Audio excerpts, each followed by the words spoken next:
সম্মানিত ভাইরা, আল্লাহ রাসূলের সাহাবী হযরত মুয়াজ আল জুহানি রাদিয়াল্লাহু তাআলা আনহু হাদিস বর্ণনা করেছেন। নবী করিম সাল্লাল্লাহু আলাইহি ওয়াসাল্লাম বলেছেন, ও আমার উম্মতেরা, তোমরা শুনো, যে ব্যক্তি পবিত্র কোরআন তেলাওয়াত করলো এবং এর উপরে আমল করলো, হালালকে হালাল মানলো এবং হারামকে হারাম বাদ দিল, এই বান্দা, এই তেলাওয়াতকারীর পিতামাতা কিয়ামতের দিন তার জন্য তার পিতামাতাকে নূরের মুকুট পরায় দেওয়া হবে। সুবহানাল্লাহ বলেন। নূরের তাজ পরায় দেওয়া হবে। এই নূরের তাজ এত উজ্জ্বল, এত আলো, আল্লাহর পয়গম্বর বলেছেন সূর্যের আলোর চাইতে বেশি আলো হলো সেই মাথার মুকুট। সুবহানাল্লাহ। ভাইরা, হাদিস শরীফ আল্লাহ রাসূল বলেছেন, যে বান্দা বান্দি যারা পবিত্র কোরআন তেলাওয়াত করবে এবং আমল করবে তাদের কথা বলেছেন, কিন্তু এখানে বলেন নাই তুমি ডাক্তার হলে তোমার পিতামাতার মাথায় মুকুট দেওয়া হবে, তুমি ইঞ্জিনিয়ার হলে তোমার পিতামাতার মাথায় মুকুট দেওয়া হবে, তুমি পাইলট, তুমি নাবিক হইলে তোমার পিতামাতার মাথায় মুকুট দেওয়া হবে। আল্লাহ রাসূল এ কথা বলেন নাই, কিন্তু আল্লাহ রাসূল বলছেন তোমার ছেলে সন্তানদেরকে কোরআনের শিক্ষায় শিক্ষিত করো, যদি করতে পারো তবে সম্মানের মুকুট তোমরা পিতামাতার মাথায় আল্লাহ তাআলা পরাইয়ে দিবেন। সুবহানাল্লাহ। এখন এই সম্পদ আমাদের প্রত্যেকের ঘরে আছে কি নাই? আছে না? আল্লাহ তাআলা ছেলে মেয়ে দিয়েছেন আমাদেরকে। আহা, দুনিয়ার পাগল আমরা। সন্তান দুটি হয়েছে, দুটি ছেলে দিয়েছে আল্লাহ। একটি সন্তানকে আপনি আলেম বানান, কোরআনের হাফেজ বানান, আরেকটি সন্তান ইঞ্জিনিয়ার বানান। ইঞ্জিনিয়ার আগে পবিত্র কোরআন শিক্ষা দেন, সমস্যা নাই। ইঞ্জিনিয়ারের দরকার আছে, ডাক্তারের দরকার আছে, নাবিকের দরকার আছে, পাইলটের দরকার আছে, আমাদের আছে কি নাই?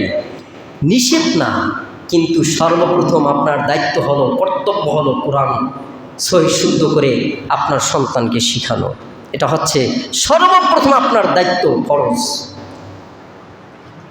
এখন সন্তানকে কোরআন শিক্ষায় শিক্ষিত করলেন না, বিভিন্ন ডিগ্রি অর্জন করালেন, কোরআন পড়ল না, অথচ আল্লাহ রাসূল কত সুন্দর কথা বলছেন যে কোরআন পড়নেওয়ালা এই সন্তানের পিতামাতার সম্মানের স্থানে থাকবে এবং এই মাথার মুকুট পরাইয়ে দেওয়া হবে। নূর অর্থ আলো, নূরের মুকুট পরাইয়ে দেওয়া হবে, সূর্য তার কাছে হার মেনে যাবে। সুবহানাল্লাহ। এখন আমাদের ছেলে মেয়ে আল্লাহ তাআলা দিয়েছেন, সন্তানকে আমরা মাদ্রাসায় পড়াবো, মাদ্রাসায় পড়াইয়া হাফেজ বানাবো, হাফেজ মাওলানা মুফতি মুহাদ্দিস বানাবো, আর মেয়েদেরকে মাদ্রাসা পড়াবো, হাফেজা বানাবো, আলেমা বানাবো। বানালে কি হবে?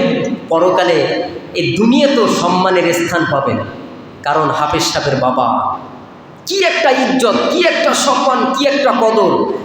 হয় নাই বুঝবেন না, যাদের হয়েছে তারা বুঝে। যখন ডাক দেয় হাফেজ সাহেবের বাবা, তখন তার গর্বে বুকটা ফেটে যায়, আলহামদুলিল্লাহ। আর যেই সন্তান আপনাকে পিছে রেখে ইমামতি করে, তখন আপনার কলিজাটা আরো বড় হওয়ার কথা। আমার সন্তান আজকে আমার সামনে ইমামতি করে, শত শত মানুষের ইমাম সাহেব, এরপর আর কি চাওয়া পাওয়ার থাকে? আজকে এরা হচ্ছে নক্ষত্র, এরাই হচ্ছে সেই পরকালের একটি মুক্তির একটি পথ। এই সন্তান দ্বীনি শিক্ষায় শিক্ষিত করবেন, পরকালে আপনি আমি পার পাবো, মুক্তি পাবো। ভাইয়েরা আমার, না হয় এই ছেলে সন্তানদেরকে এই দ্বীনি শিক্ষায় শিক্ষিত করলেন না, বাংলায় অনেক ডিগ্রি অর্জন করালেন, মরার পরে আপনার জন্য একটু দোয়াও করবে না। মরার পরে কয়েকদিন যাওয়ার পরেই দেখবেন ধন সম্পত্তির ভাগ বাটোয়ারা, কে কত পাবে, বেদিক হয়ে যাবে। এই দুনিয়া, এটা তো বাস্তব, এটাই দুনিয়া, আমরা সবাই জানি, কিন্তু আমলে নেই না। আমল আমল আমল করতে হবে। এই যে কত অট্টালিকার মালিক, গাড়ি বাড়ির মালিক, অর্থ সম্পদের অভাব নেই, 3 টুকরা সাদা শাড়ি, না হয় 5 টুকরা সাদা শাড়ি, এই তো অ্যাবিলিটি, এই সম্পদ। এত অহমিকা, এত অহংকার, এত গর্বিত, অথচ আল্লাহ বলেছেন যে বান্দা অহংকার করে সেজন্য আমি আল্লাহ পাকের চাদর নিয়ে টানাটানি করে বলেন নাউজুবিল্লাহ।